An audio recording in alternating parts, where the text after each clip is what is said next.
ஆரம்பிக்கிறதுக்கு முன்னாடி நம்ம துவா ஓதிக்கலாம். ரப்பி ஷ்ரஹ்லி சத்ரி வயஸ்ஸிர்லி அம்ரி வஹ்லுல் உக்தத்தம் மின் லிசானி யஃப்கஹு கௌலி. ரப்பி ஸித்னி இல்மா ரப்பி ஸித்னி இல்மா ரப்பி ஸித்னி இல்மா. முத்தலாக், அதாவது கணவன் தன் மனைவிக்கு 3 தலாக்கை ஒரே இடத்துல கொடுத்தாலும், அதாவது ஒரே தடவை 3 தலாக்குன்னு சொல்கிறது சரிங்களா.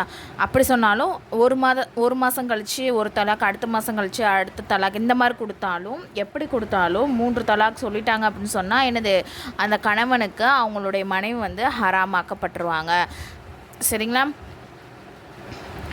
அது அவங்களுடைய நிக்காவை புதுப்பித்து கொண்டாலும் என்னது, அப்பெண்ணு அவங்க கணவருக்கு ஹராம் தான். 3 தலாக்கும் சொல்லிட்டாங்க அப்படின்னு சொன்னால். இப்போ ஒரு தடவை ஹதீஸில் வருது, ஒரு மனிதர் தனது மனைவிக்கு ஒரே நேரத்தில் முத்தலாக் கொடுத்துட்டாரு. இந்த செய்தி நபி அவர்கள் கேட்டதோட ரொம்ப கோபப்பட்டு என்ன சொல்கிறாங்கன்னா, நான் உங்களுக்கு முன்னாடி இருக்கும்போது அல்லாஹ்வுடைய வேதத்திலே நீங்கள் விளையாடுறீங்களா அப்படின்னு சொல்லிட்டு ரொம்ப கோவப்படுறாங்க. அப்போ ஒரு சஹாபி கேட்குறாங்க, யாரை சொல்லலாம் அவரை நான் கொன்றவா அப்படின்னு சொல்லிட்டு கேட்குற அளவுக்கு ரசூலா அவ்வளோ கோபமாக இருந்திருக்காங்க. அந்த முத்தலாக், அதாவது ஒரே நேரத்தில் 3 தலாக்கு சொல்லக்கூடாது சரிங்களா. அதே மாதிரி இன்னும் ஒரு ஹதீஸ்லேயே வந்துள்ளது, ஒரு மனிதர் தன் மனைவிக்கு முத்தலாக் கொடுத்தார். அப்பெண் இத்தா முடிந்து இன்னொருவருடன் என்னது திருமணம் செஞ்சுக்கிட்டாங்க சரிங்களா. ஆனால் அவளை உறவு கொள்ளாமல் தலாக் விட்டுட்டார். அதாவது 2வது ஹஸ்பண்ட் என்ன பண்ணுற, ஃபஸ்ட்டு ஹஸ்பண்ட் தலாக் சொல்லிடுறாங்க. அவங்க இத்தா முடிஞ்சோன்னா அந்த ஒய்ஃப் என்ன பண்ணுறாங்கன்னா செகண்ட் மேரேஜ் பண்ணிக்கிறாங்க சரிங்களா. அந்த கணவர் அந்த பெண்ணோட சரியாக உறவு கொள்ளாமல் என்னது அவளை உறவு கொள்ளாமல் தலாக் விட்டுட்டாங்க சரிங்களா. இச்செய்தி நபியரிடம் கூறப்பட்டது.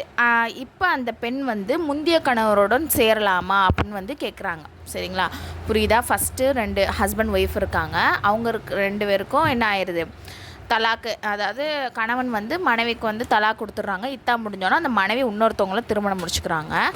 இப்போ அந்த 2வது கணவர் அந்த மனைவி உறவு கொள்ளாமலே தலாக் விட்டுட்டாரு அப்படின்னு சொன்னால், அந்த மனைவி திரும்பவும் அவங்களுடைய ஃபஸ்ட்டு கணவருடன் சேரலாமா அப்படின்னு ரசூலாட்ட கேட்குறாங்க.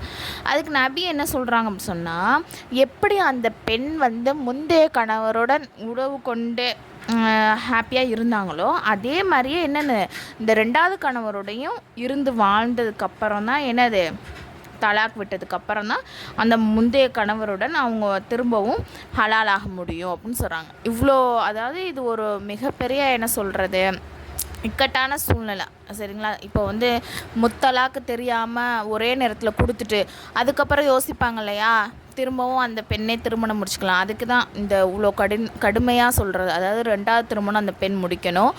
அந்த 2வது திருமணத்தில் அந்த கணவரோட எப்படி ஹாப்பியாக இதாக இருந்தாங்களோ அதே மாதிரி அவங்க இருக்கணும் சரிங்களா. 2வது கணவரோட அந்த 2வது கணவர் அதுக்கப்புறம் தலாக் விட்டு இத்தா முடிஞ்சு தான் என்ன முந்தைய கணவரோட சேர்றது ஹலாலாக்கப்படும் அப்படின்னு சொல்கிறாங்க சரிங்களா. அதுக்காண்டி தான் ஒரு விஷயம், நான் கணவன் மனைவிக்கு இடையில் ஒரு பிரச்சனை ஏற்படுது அப்படின்னு சொன்னால் உடனே முடிவெடுத்து தலாக் விட்டுறக்கூடாது.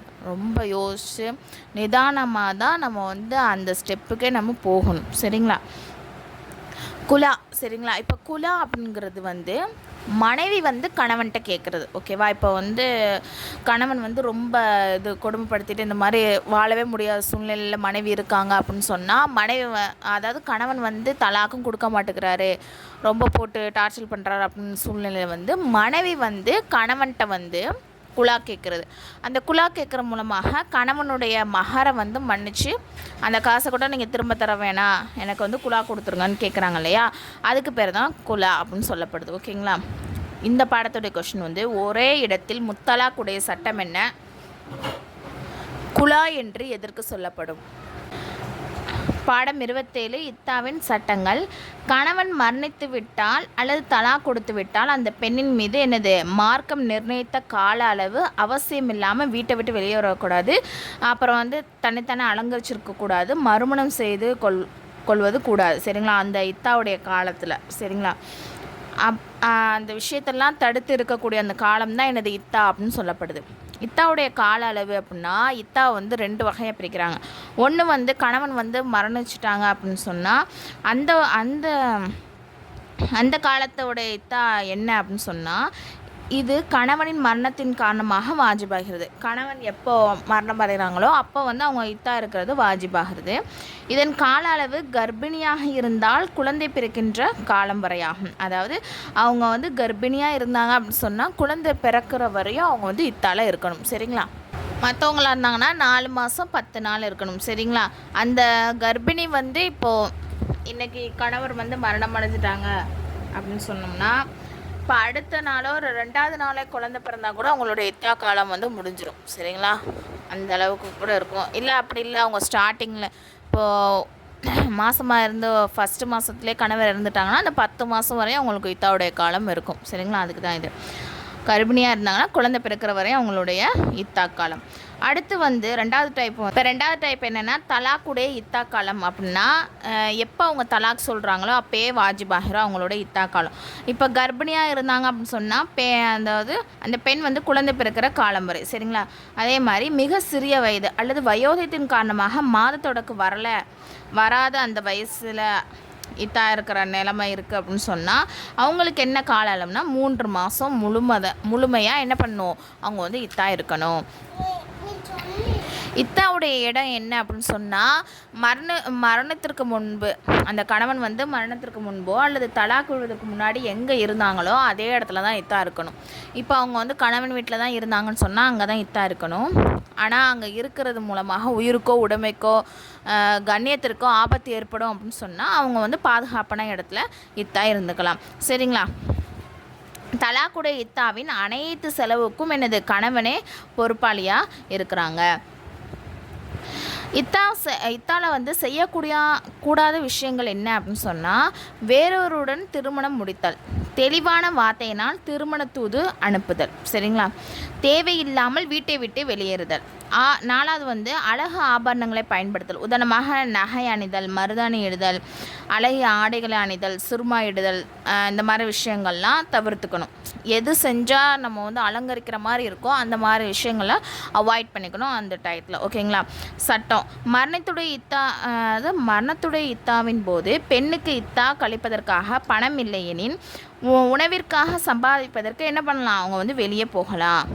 சரிங்களா? ஆனால் இரவு தன் வீட்டிற்கு வந்துவிட வேண்டும், வேறு இடத்தில் தங்கக்கூடாது. அதாவது இப்போ கணவன் மனைவி பிள்ளைங்க இந்த மாதிரி 3 பேர் இருக்காங்க. அவங்களுடைய கணவன் இறந்துட்டாங்க. இப்போ எல்லா செலவும் இவங்க தான் பார்க்கணும். வெளியே போய் சம்பாரிச்சாதான் குடும்பத்தை ஓட்ட முடியும். அந்த மாதிரி சூழ்நிலையில் இத்தாவுடைய காலத்துலேயும் அந்த பெண் வந்து வெளியே போகலாம். ஆனால் என்ன பண்ணணும், நைட் டயத்தில் கரெக்டாக வீட்டுக்கு வந்துடணும், மற்ற வேறு இடத்துல வந்து தங்கக்கூடாது.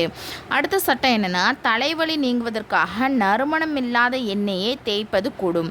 இதே போன்று மருந்திற்காக சுருமாயிடுவதும் கூடும். தலையில் பேன் பற்றி விட்டாலோ சிக்கு ஏற்பட்டு விட்டாலோ அதை சரி செய்வதற்காக அலங்கார நோக்கமின்றி லேசான முறையில் தலைவாறுவதில் குற்றமில்லை.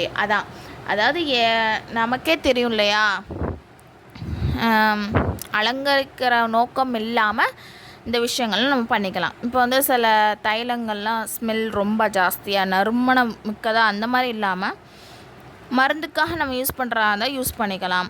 அதே மாதிரி தலை சீவுறதும் அதே மாதிரி தான், அலங்கரிக்கிற நோக்கத்தில் இல்லாமல் சாதாரணமாக நமக்கு வந்து தலை கட்டாமலே இருந்தால் சிக்கு பிடிச்சிரும், இதாயிரும், அந்த மாதிரி பட்சத்தில் நம்ம தலையை சீவிக்கலாம். ரஜாயி. தலாக் கொடுக்கப்பட்ட பெண் அவள் தன்னை அலங்காரம் செய்து கொள்ள அனுமதி உள்ளது. ரஜைனா நம்ம முன்னாடி பார்த்தோம்ல, அதாவது மீட்டுக்கொள்ள அந்த காலகட்டத்தில் வந்து என்ன பண்ணலாம், மனைவி வந்து அலங்காரம் செஞ்சு அனுமதி இருக்குது.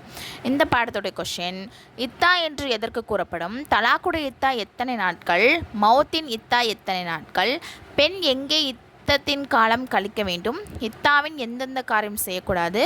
துக்கம் அனுஷ்டிப்பது என்று எதற்கு கூறப்படும்? ட்ரீம் மொல்லமா கோர்ஸ். இதில் வந்து ஜாயின் பண்ணுற விருப்பம் உள்ள ஒன்லி லேடிஸ் மட்டும் கீழே வந்து டெலகிராம் லிங்க் வந்து கொடுத்துருக்கேன். அந்த குரூப்பில் வந்து ஜாயின் பண்ணிக்கோங்க. அதில் வந்து மற்ற டீட்டெயில்ஸ்லாம் இருக்குது.